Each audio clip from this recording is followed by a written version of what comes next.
We're joined by Tamal Bandyopadhyay, who is a prominent Indian business journalist and is known for his weekly column on banking and finance called Bankers Trust. This is published in the Mint.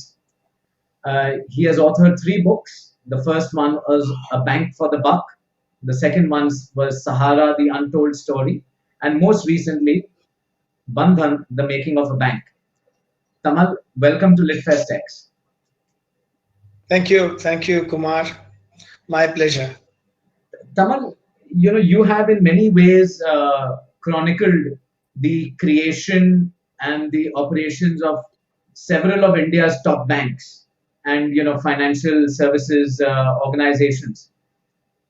With your recent book Bandhan, you have not only taken a look at banking but also in many ways at the new breed of an emerging banker, because clearly the story of Mr. Ghosh, who started out with a microfinance institution and then got a banking license, is not that of a conventional banker, who has probably come out from, IIM or Harvard or Wharton or Chicago and, is doing a swashbuckling sort of fancy office and a glitzy sort of banker's life. From that context, where do you think banking in India is going? Well, to use a cliche, Kumar, I think what we are seeing now is a sort of tectonic shift. You know, um, um, I mean, you may call it revolution, you may whatever you may, but certainly it's much more than evolution. That's what we are seeing now. Suddenly, a lot of things are happening. On the one hand, we see that we have a regulator which believes in a sort of bank-led financial system, which is why if you see since independence 1947, we took nearly 50 years. The first set of new banks came into being sometime in 93, 94. And then we had to wait for another decade to get two banks in 2003. And suddenly in 2015, we not only got two new universal banks, but also licenses to 11 payments bank and 10 small finance banks. Out of the 10 small finance banks, eight are from the microfinance sector. That's one side of the story. On the other hand, Reserve Bank of India is pushing foreign banks to go get locally incorporated. Also, it is putting pressure on a few large cooperative banks to embrace formal banking, to behave like a commercial bank. And on top of that, it's planning to put banking licenses on tap, which means you don't need to wait a decade or 5 years. It's always an open window. You apply, and if you are eligible, and if you meet the fit and proper criterion, you will get it. And also, Reserve Bank of India has been talking about different sets of banks like wholesale banks, so on and so forth. So that's one side of the story. Other side, we are seeing that the emergence of various fintechs. You are so to some extent we are also becoming channel agnostic. You don't necessarily need to be a bank to offer banking services. For instance, Paytm, which has got a payment bank licenses, has now offered its platform to sell loans to which we have seen in Alibaba has been doing in China. So if you see all put together, and then we are seeing the Aadhaar becoming the key to everything. That's the single point your address. So the KYC norm, the know your customer norm, which is little complex and which gives an excuse to our traditional banking system to reject or to eject customers and to deny them banking services. It's being taken care of. So all in all, I think what we are seeing is this: the public sector banks, which actually rule the roost, about 70% market share they're enjoying, they will have to now cede control. They will get marginalized, and we will see new players in different forms and different shapes. And probably, banking will soon become a fundamental right for every Indian. You mentioned something very interesting in terms of the current behavior of banks, when they reject or eject, the way they treat customers. Um, with the advent of mobile banking, payment wallets, the notion of the bank itself is changing. Like you said, fintech is Yeah. going to change what a bank means. I mean, do you even need physical branches? Do you even need, X number of ATMs? Probably not. And in that sort of an environment, what then happens to the very notion of a banker, of the people who are creating, running these banks? Clearly we've all grown up to a certain understanding. Well, this is what a bank is, this is what banking organization is, this is what a banker is. um, I think that's going to change fundamentally, but we'd love to hear your views on where do you see that going. Will we have a totally new breed of people who are running the banking system in the country? Yes, absolutely. I think, first we have to accept that for whatever reasons, for rather many reasons, our public sector banks are largely inefficient. Some of them are lazy, some of them are risk averse, and of course, there are many excuses why they don't go to the hinterland and reach out to the right kind of people.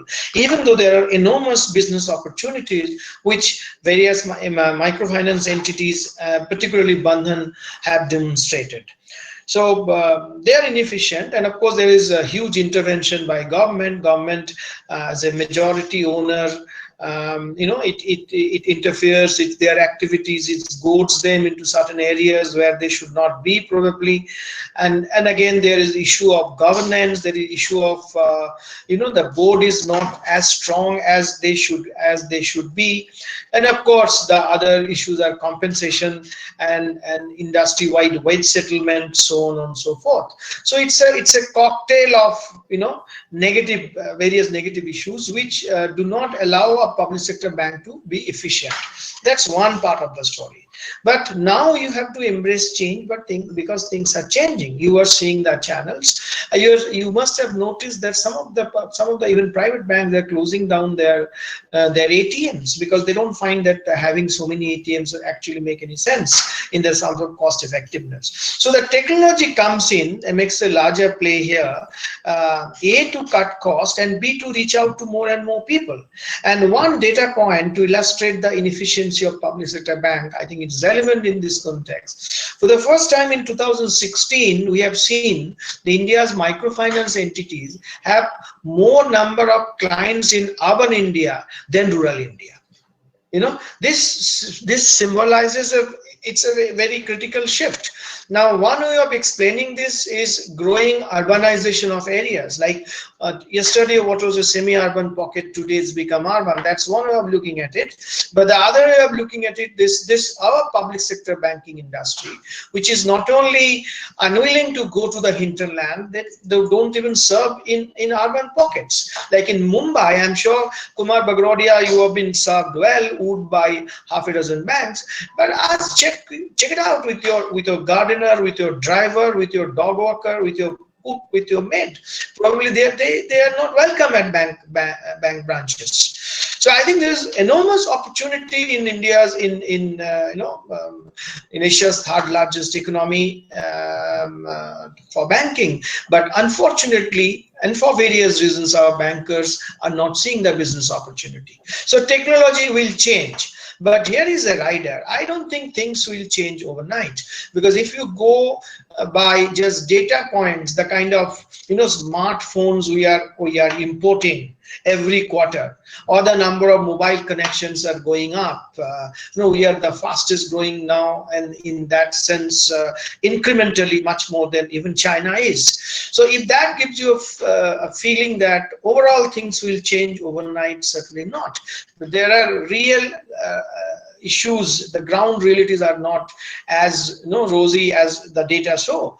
For instance, connectivity is the issue. Call drop is an issue not only in rural India, even in urban India. The government have spoken about the broadband highway, some 70,000 crore, which is $12 million broadband highway. But I'm told that not too many people, not too many states have joined that. So connectivity will continue to remain an issue. Again, internet, it's still the language issue. I don't see internet in too many languages and too many places. So yes, theoretically we are in the cusp of a big change and revolution, as far as banking is concerned, which will be channel agnostic, which will be institutional agnostic, which will be cheaper, and which will be broad based. But I think it will take a while to actually, to attain what we would like to achieve. No, certainly, Tamal, you're right that one, the reality on the ground is different, but also, what is your perception of the way consumers are reacting? Do you find that consumers are welcoming and accepting this increasing level of technology and digitization in banking, or is it that people are still wanting the personalized sort of touch and feel factor of human service? Yeah, I would think that the feedback would be mixed. India is a young country, so if you talk about the young population, people in the 20s and 30s, the salaried class, even urban segment and all, of course, technology is welcome because you have your mobile. Actually, you're carrying your bank in your mobile. So, and not only bank, even the other transactions, whether you're paying a taxi fare or buying things, you are very happy to have this mobile, your bank on your mobile. If that's one side of the story, but you have the other generation, the retired people, the pensioners and all, who would like to spend some time and getting the personal touch. That's even in urban India, because typically your children are overseas, you are alone, so why not spending half an hour, having a little chat with the branch manager or reading a newspaper in the branch, so on and so forth. So that's some pockets of urban India also prefer that, and in rural India, because of, as I said, the call drop and the lack of uniform mobile connectivity and the technology penetration is not ideal as yet. So people are still very happy to interact with the bankers and come to a bank.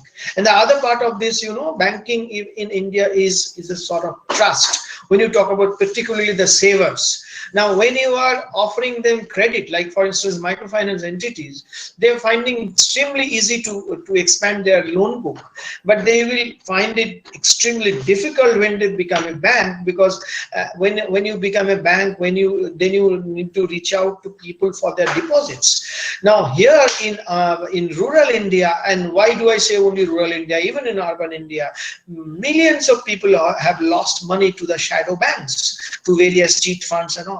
So they would like, they don't trust people as such. They would like to come to a bank branch and spend time with you.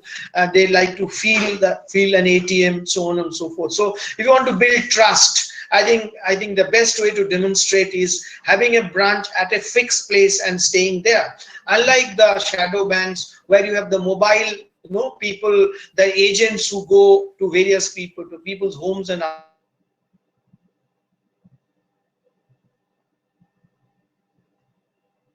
and collect credit. But when you are accepting deposits, building your resources is very critical to have your branches. So my understanding is this: the established players like State Bank in among the public sector, and say HDFC, ICICI, Axis, and so on and so forth, their focus would be more, less on branches and ATMs, more on different channels. But the new players which are coming in, they just can't take off only with those channels. They need to have a brick and mortar presence. But I think there will be evolution, there will be change in the size and shape of a bank. We'll see more and more 1%, 2% branches in something we have seen in Indonesia there. So you reach out to hinterland in the marketplaces and even people's courtyard with 1%, 2% branches and cater to them. So that I'm saying that's going to Sure. happen, That's very interesting. and that will be more cost effective. That will be even more cost effective than running an ATMs. Right.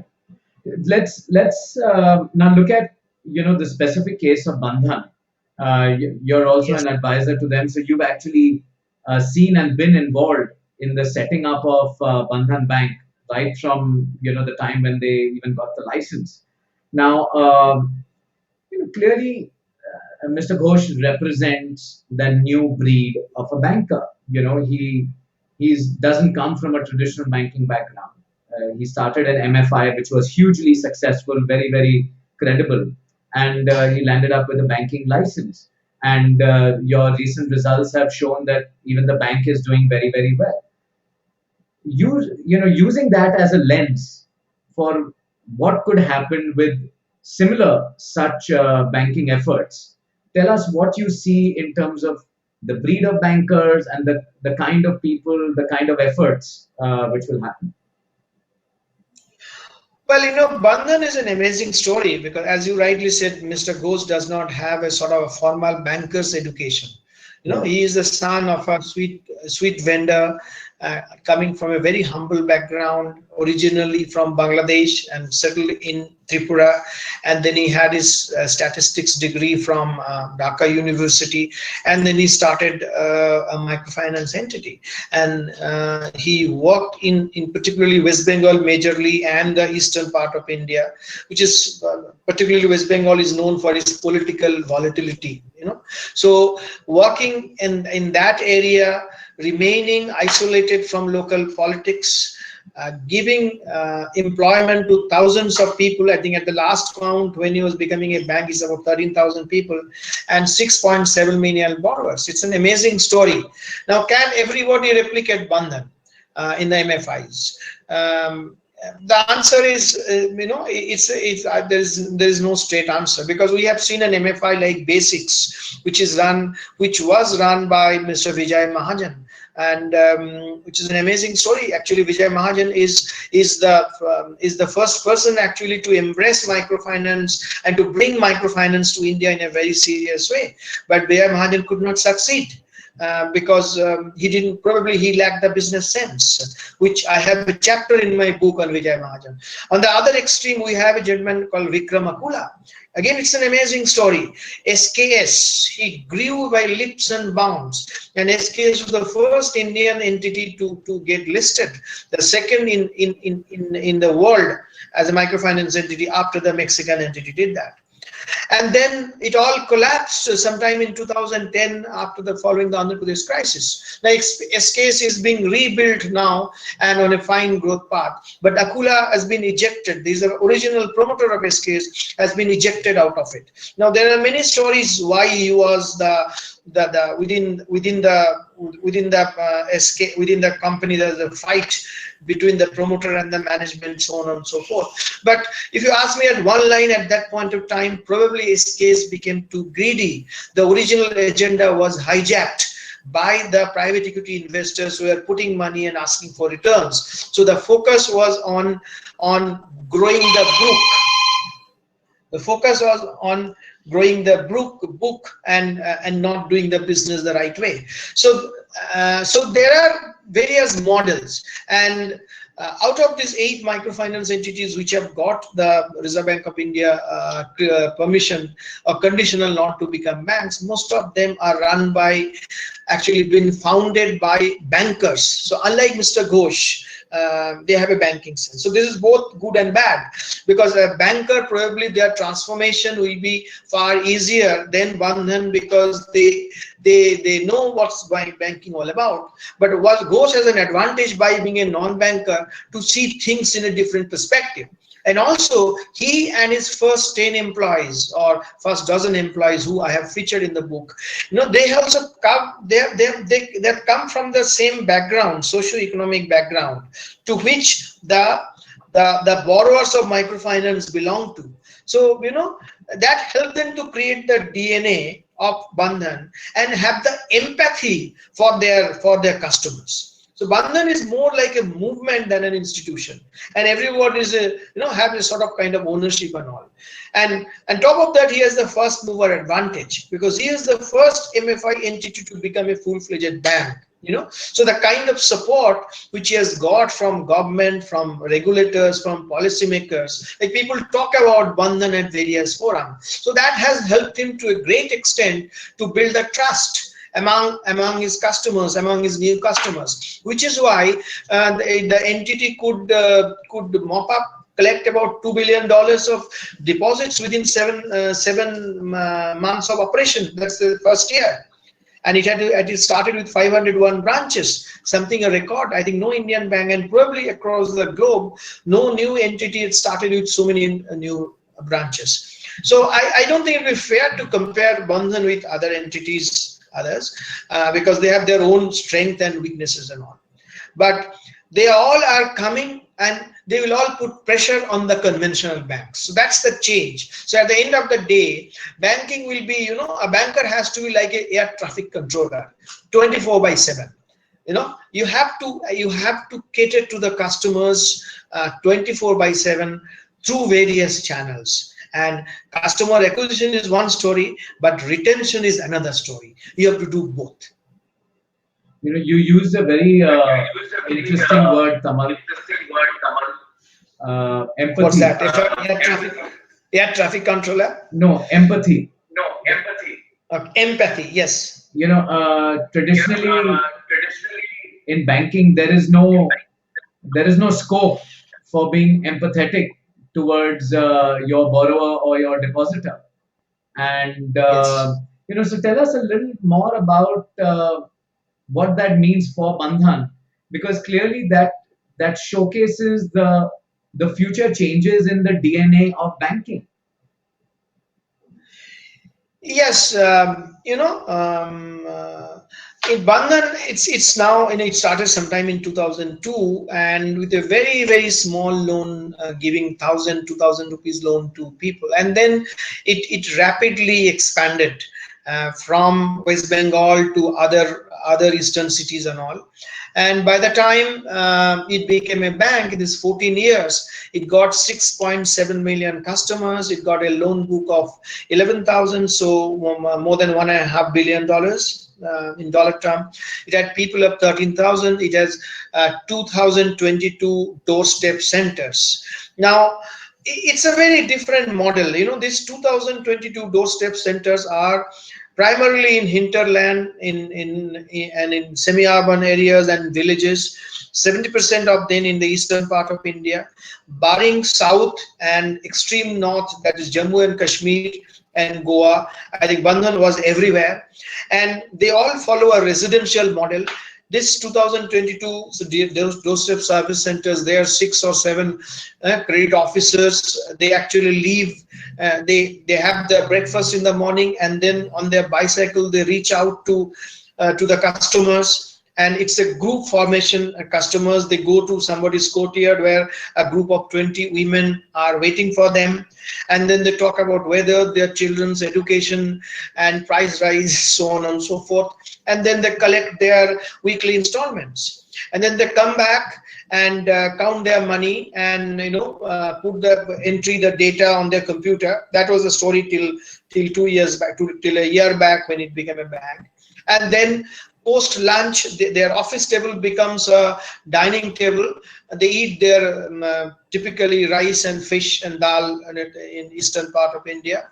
And then by the time you see, there's a long queue outside the new borrowers who would like to borrow and who have already been sanctioned the loans. So the loan disbursed on the premises by all the credit officers in presence of everybody.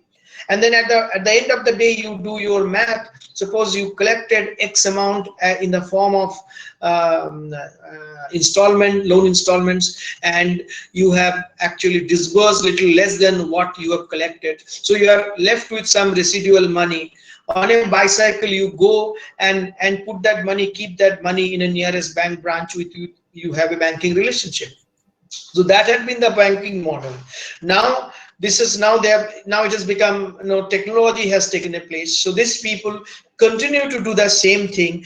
Only difference is this: they carry a handheld device, and on your doorstep they come to you and they collect your deposit, they collect your loan installment as well as the deposits, and on the spot they give you a receipt. And this device is connected to your central server. So on a real-time basis, the bank gets to know how much money is disbursed and how much deposits has been collected.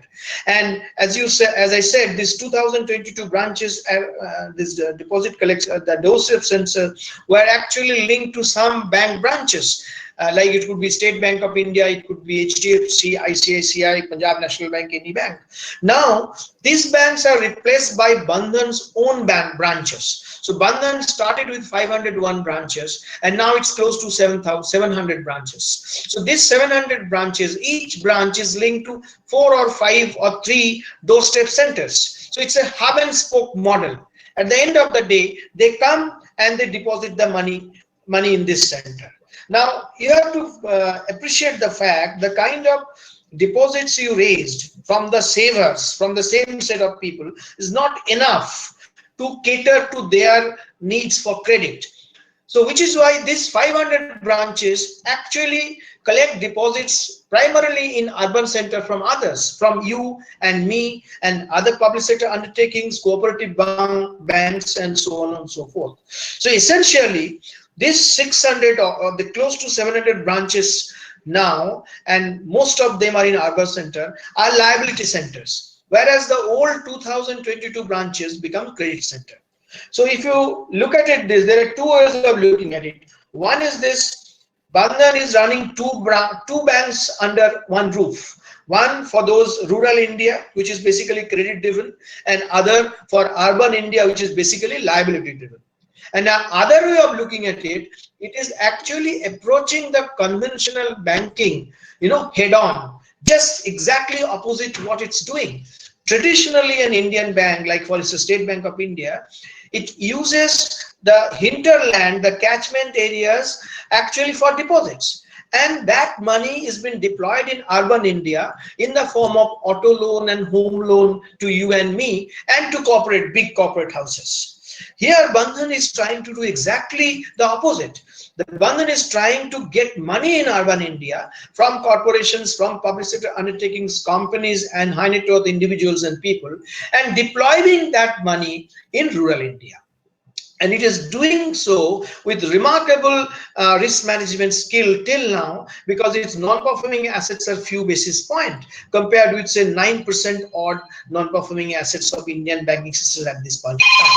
Now, having said that, can I pronounce, as Bandhan approaches its first year, first anniversary, it's a great success story as a bank? I will have my reservation to say that. I think we should not uncork the bubbly as yet, because scaling up, and as you grow up, as you scale up, maintaining the quality of asset and continue to mobilize the resources. So there are challenges, and also the big challenge which the book has explained in detail is this: when you transform a microfinance entity to a bank, you are actually employing a bankers also, who have come from a very different culture, very different kind of level of salary, so on and so forth. So you have existing thousands of people who are in some sense the owners, who feel a ownership, who has built your organization, and then you are bringing in new people. Now, how do you assimilate the two cultures, two different work culture, different career path, different salary wage structure and all? So every transformation of microfinance is as challenging as a merger of two banks. Certainly, certainly.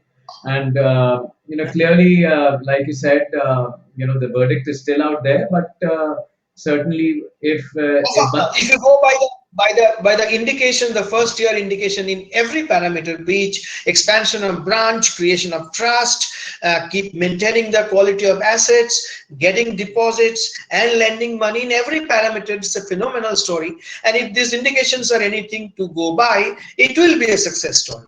Absolutely. And I think also it speaks something about the future of banking, and keeping in line with the title of our session, the maybe the end of banking as we used to know it for all these years. So on that note, Tamal, I'll thank you, and wish you success with your book and all your endeavors, and thank you so much for spending time with us on LitFestx. Thank you.